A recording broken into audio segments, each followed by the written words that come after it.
जितनी रोई रोई कान्हा के लिए, राधा जितनी रोई रोई कान्हा के लिए, ओ राधा जितनी रोई रोई कान्हा के लिए, राधा जितनी रोई रोई कान्हा के लिए, कन्हैया उतना रोया रोया है सुदामा के लिए, कन्हैया रोया रोया है सुदामा के लिए, कन्हैया उतना रोया रोया है सुदामा के लिए, कन्हैया रोया रोया है सुदामा के लिए।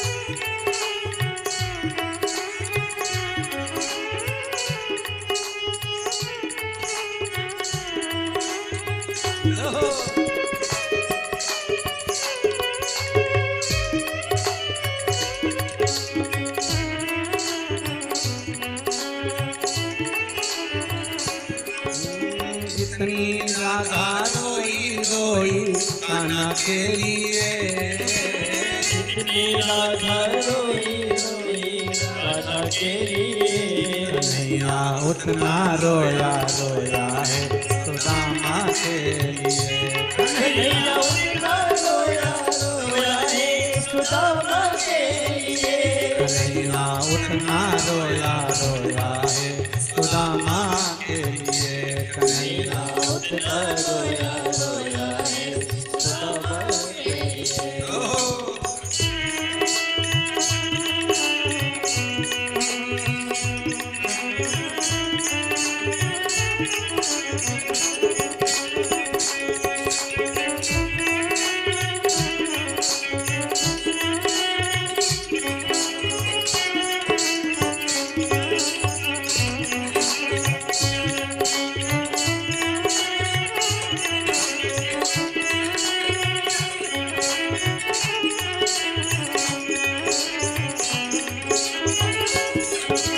उतना रोया रोया है सुदामा के लिए, कन्हैया उतना रोया रोया है सुदामा के लिए, कन्हैया उतना रोया रोया है सुदामा के लिए, कन्हैया उतना रोया रोया है सुदामा के लिए।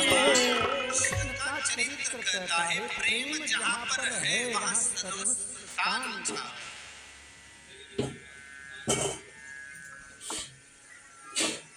सर्वस्वता दे दी जाए।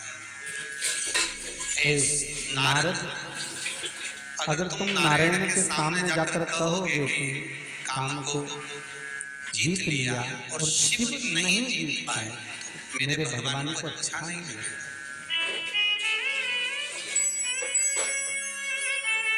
मेरे विनय को आप स्वीकार करिएगा,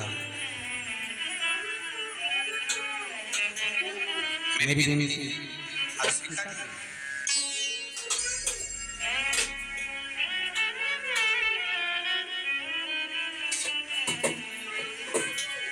मेरा आपसे केवल इतना सा निवेदन है कि आप नारायण के सामने जाकर ये ना कहिएगा, ठीक है?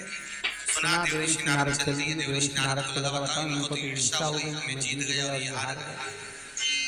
बाहर निकले, गले में तो रुद्राक्ष की माला निकाल कर नीचे फेंक दी देवऋषि नारद ने।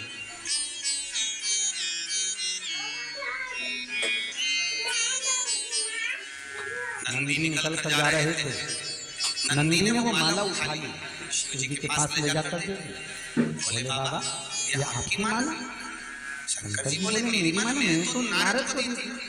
तो पर ये तो वहां पड़ी है। बाबा भोलेनाथ जी ने कहा सुन नंदिनी, मेरी चढ़ी हुई माला तो वापिस लेकर मुझे दिया है।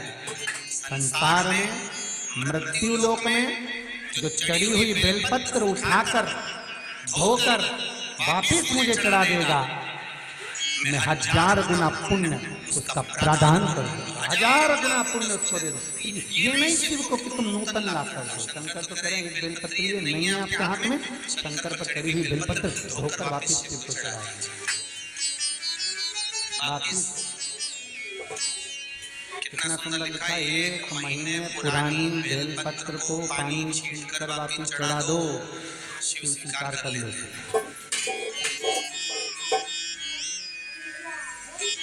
लेकर अपने घर से जाओ। हमारा एक नियम है, जैसा कि महापुराण में स्कंद पुराण में कहा गया है, वैसे एक नियम बना रखा है हमने कि कोई भी 12 ज्योतिर्लिंग में जाते हैं, जैसे उज्जैन गए, ओंकारेश्वर गए, केदारेश्वर गए, या मल्लिकार्जुन गए, या त्र्यंबक गए, कहीं पर भी जाते हैं, तो हमारे घर से हम बेलपत्र लेकर एक कहीं बेकार हो जाए, टूट जाए, तो कॉपी के पेज में उसको फंसाकर चिपकाकर लेकर चले जाते, टूटे नहीं। अगर किताब कापी मोड़ेगी तो उसके जैसी हो जाएगी। तो नियम बना हुआ है पहले। अब जिस महादेव का दर्शन करा, वहीं पर उसमें से वो बेलपत्र निकाली, पानी का छींटा दिया, बाबा को समर्पित कर दिया। बाबा जैसी भी है आप स्वीकार करना, ये है तो आप ये आप स्वीकार करिए, ये आप रख लीजिए, ये आपके पास में रखिए। बाबा ये आपका, आप इसको स्वीकारिए, ये आपका समर्पण है। शिव शंकर ओघड़दानी त्रिकालदर्शी कैलाशी अविनाशी मेरे बाबा का चरित्र कह रहा है, विश्वनाथ का चरित्र कह रहा है। माला शिव जी के पास और देवऋषि नारद पहुंच गए। देखो तो श्रीमन नारायण भगवान विष्णु ने पूछा, आओ सब पधारो। भगवान नारद जी को लगा कि मैं शंकर जी के यहाँ गया था, तो वहां तो बैठने की जगह दी, मेरे को गले में माला पहनाई। यहाँ तो भगवान विष्णु ने ये भी नहीं पूछा कि बैठ जाओ और जाओ पैसे वालों के घर। पैसे वालों के घर लोग शादी में जाते हैं तो वहाँ पूछा नहीं जाता क्या लाए क्या नहीं लाए, कैसे आए, क्या हुआ, एक बार पूछ लेंगे और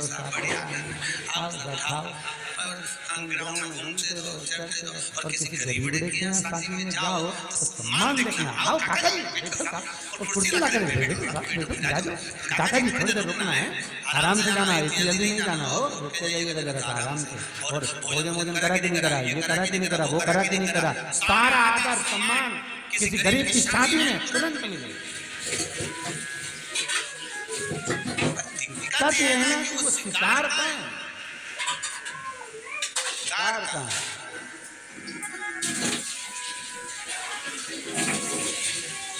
अरे जाने दो, हमने कई शादियां देखी, चाहे वो शहर की हो या शहर के बाहर की, कई शादियां। धन वालों की यहाँ शादी में कोई अगर गरीब जाता भी है तो दरवाजे पे खड़े रहते, और गरीब के यहाँ बोल व्यक्ति जाता है तो सम्मान आगे पीछे बोलते ले जाते, चलो साहब देखो साहब आओ साहब आनंद पाओ।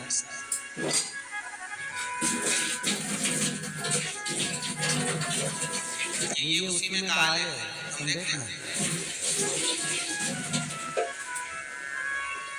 कि व्यक्ति होटल में गया तो कितनी शान सत्ता से एक समोसा लाओ, कचौड़ी लाओ, पानी की बोतल लाओ, इतना करके क्यों बोल रहे हैं दुकानदार, पैसा भी तो दे रहे हैं। और फिर वही व्यक्ति मदिरा की दुकान पे गया, बाहर खड़े रहे और वो काउंटर पे थी धीरे से, और कोई मदिरा की दुकान पे गए ऐसे भिखारी ऐसे बेचारे, इनको यहाँ पर ऐसे रोटी मिल रही हो, इनकी लाइन से खड़े दे दे भैया, दे दे भैया, ऐसे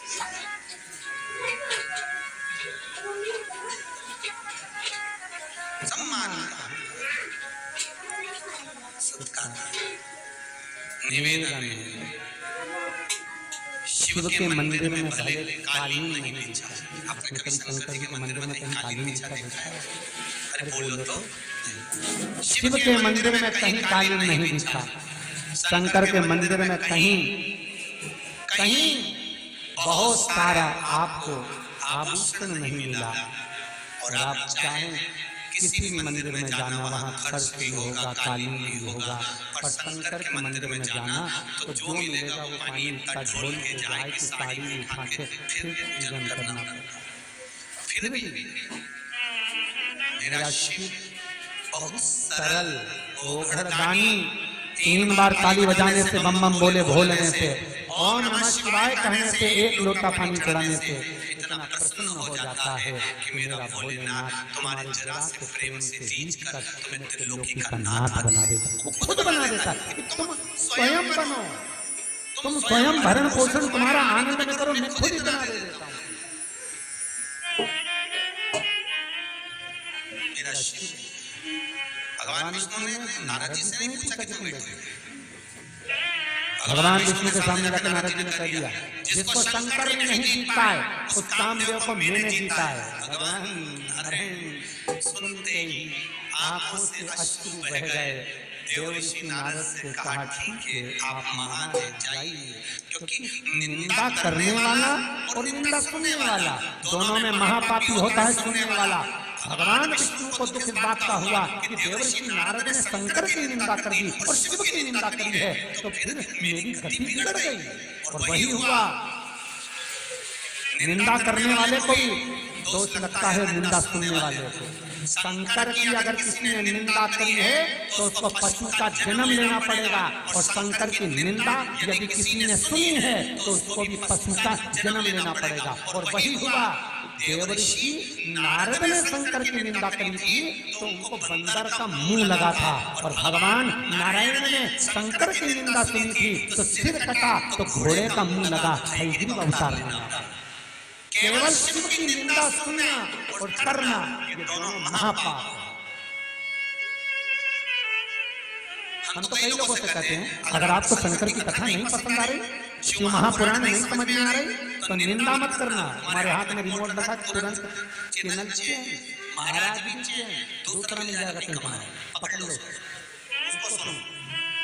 हाथ में रिमोट लेकर बैठे हो, सोफे पे पलंग पे जहां बैठे हो रिमोट रखा हुआ है, शिव कथा समझ नहीं आया, समझ में नहीं आ रही तो निंदा ना करिए, बुराई ना करिए, रिमोट पकड़ के चैनल चेंज कर लो, दूसरे महाराज को देखो। शिवर वाला महाराज को ही पकड़ो, तो ऐसी कथा बात क्या। हम तो शंकर के जो भगत हैं, शिव का उपासक जो होता है वो ऐसे ही ओघड़ी होता है। मस्त रहो, क्या किसको रोइए, चादर तान के सोइए, आग लगे बस्ती में अपन रहो मस्त। जिंदगी रो रो कर नहीं निकाला, मस्त।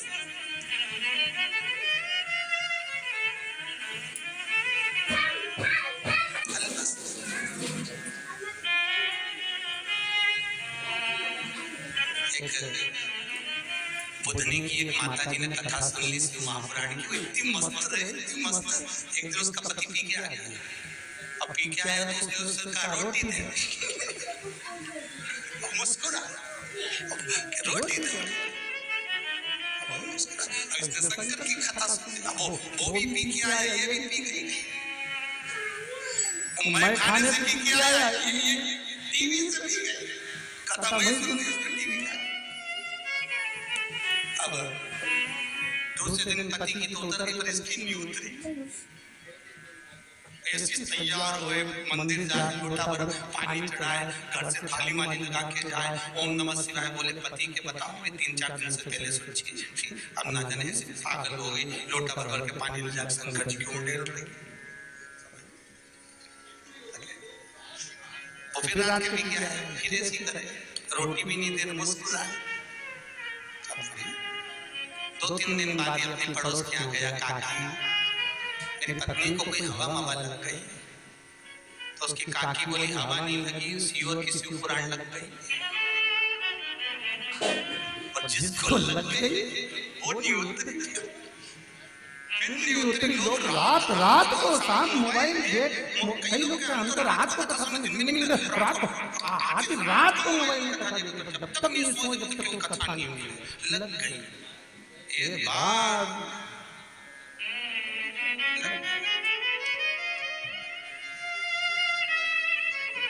शंकर का तुमने निंदा कर दी और वो निंदा सहन नहीं हुई। भगवान विष्णु ने कहा जाओ नारद, अब तो तुमने निंदा करी है तो तुम्हारा मुख तो बदलेगा। नारद जी गए और जैसे ही देवर्षि नारद गए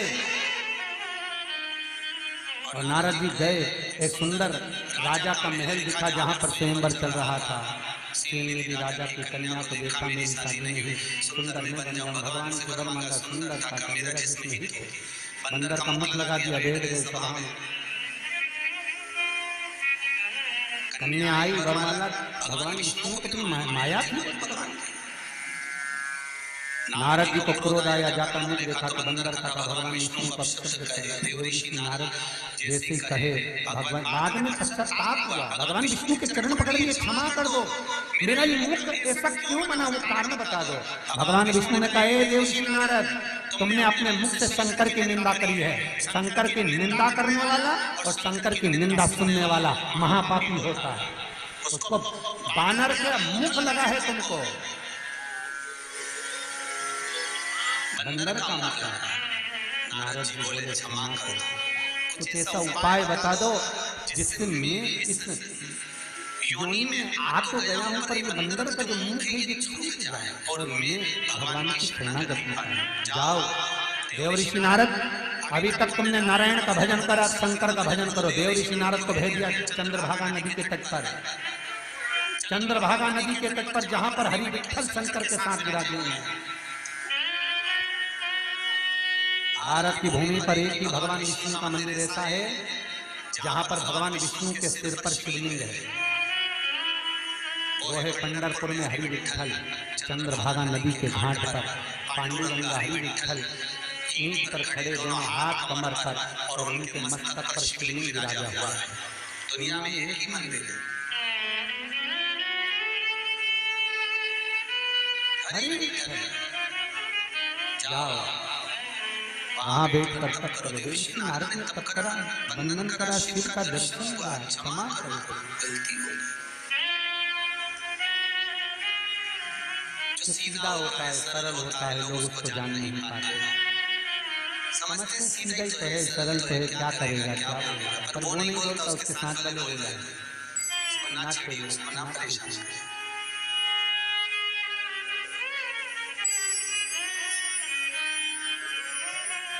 मेरे भोले बाबा के कंधे पे झोली, और झोली को देख के भिखारी मत समझो। मेरे भोले बाबा को अनाड़ी मत समझो। मेरे भोले बाबा को अनाड़ी मत समझो। मेरे भोले बाबा को अनाड़ी मत समझो।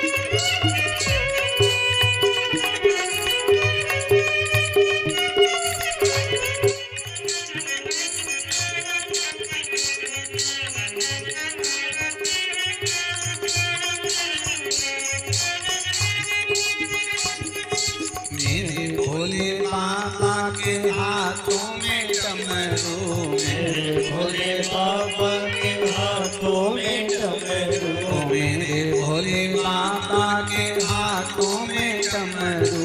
मेरे भोले बाबा के हाथों में डमरू। ओ डमरू को देख के,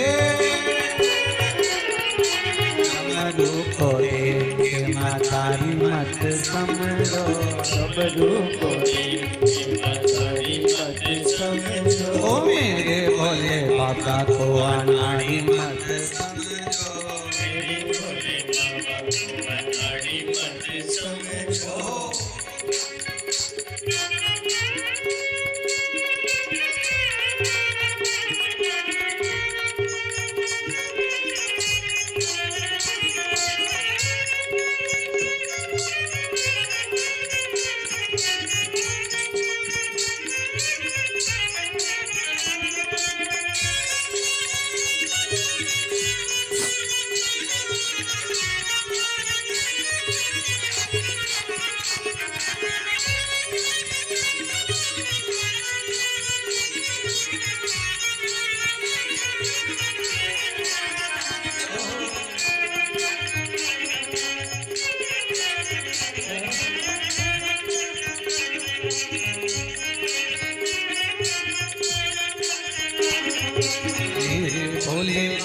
बाबा के हाथों में त्रिशूल, मेरे भोले बाबा के हाथों में त्रिशूल, ओ मेरे भोले बाबा के हाथों में त्रिशूल, मेरे भोले बाबा के हाथों में त्रिशूल, ओ त्रिशूल को देख के,